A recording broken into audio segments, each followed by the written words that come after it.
Hello, church family. It's me, Jordan here. I just wanted to take a couple minutes and share with you guys as a quick little devo. As I've been beginning this fast season that we're in as a church over the next few days, one particular attribute of God has really been on my heart, and I just wanted to share a quick verse, a kind of a short synopsis of a story that we're probably all familiar with, and just a quick concept that I feel like is really it's been intriguing for me to think about as I'm in this season of fasting, and that is the concept of God as our provider. I think it's a concept about God that we think about often, that we understand, that we sing about, that we even maybe call upon the Lord to provide oftentimes in our lives. But I wanted to focus in on one particular story at the very beginning of the biblical narrative that's found in Genesis 22. And this is a story that's pretty well known to a lot of us, and it's about the story when Abraham is tested by God in sacrificing his son Isaac.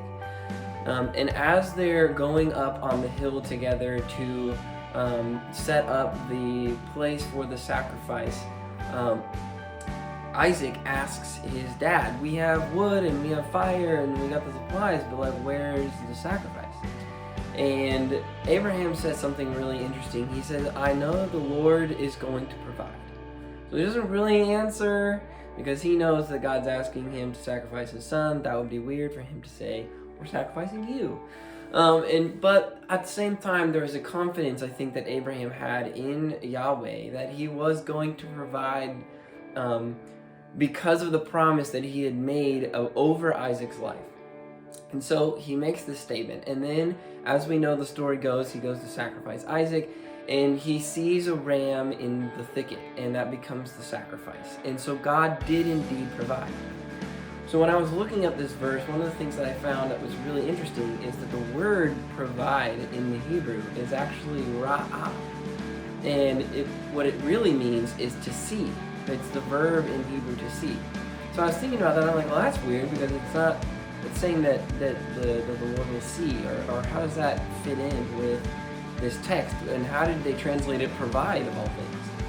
And I think what the Hebrew authors have really tried to get at here is that what he's really saying is that the Lord is going to show up. And maybe you've had experiences in your life where you really needed God to show up, whether that was financially or whether that was with a healing or some type of miracle that you really needed God to provide for you. I remember in my life one of these times I was in school and I had tuition was coming up and I was paying for school kind of on my own, and it was a lot. And I remember getting to the point where I was like, okay, God, I know you've called me here. I know you want me to be here. I need you to provide. And what ended up happening was I went in to go figure out how much that I owed for this year. And they were like, oh, you don't owe anything. And I was like, that's weird. How does that work? And I found out that there was an anonymous amount of money that could be given to a student by faculty. Kind of a sort of a donation, and that I was enrolled into that, and so I got the privilege of that amount of money that ended up covering me for 2 semesters. And so that was a situation where I prayed for a pretty substantial amount of time that I needed God to provide, and He showed up for me. And so as we're in this season of fasting, and as we're focusing on withdrawing ourselves from something, social media or food or whatever it is, TV, whatever it is you decided to fast from, just take a minute and think about how God is our provider. And I just think, and even more so, kind of like this story shows, is that the confidence that we can have in Yahweh that He will show up in our time of need.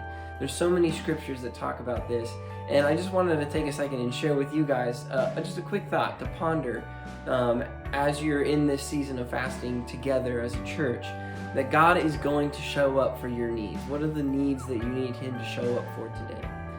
I love you guys, and I hope this helps, and we'll see you guys soon.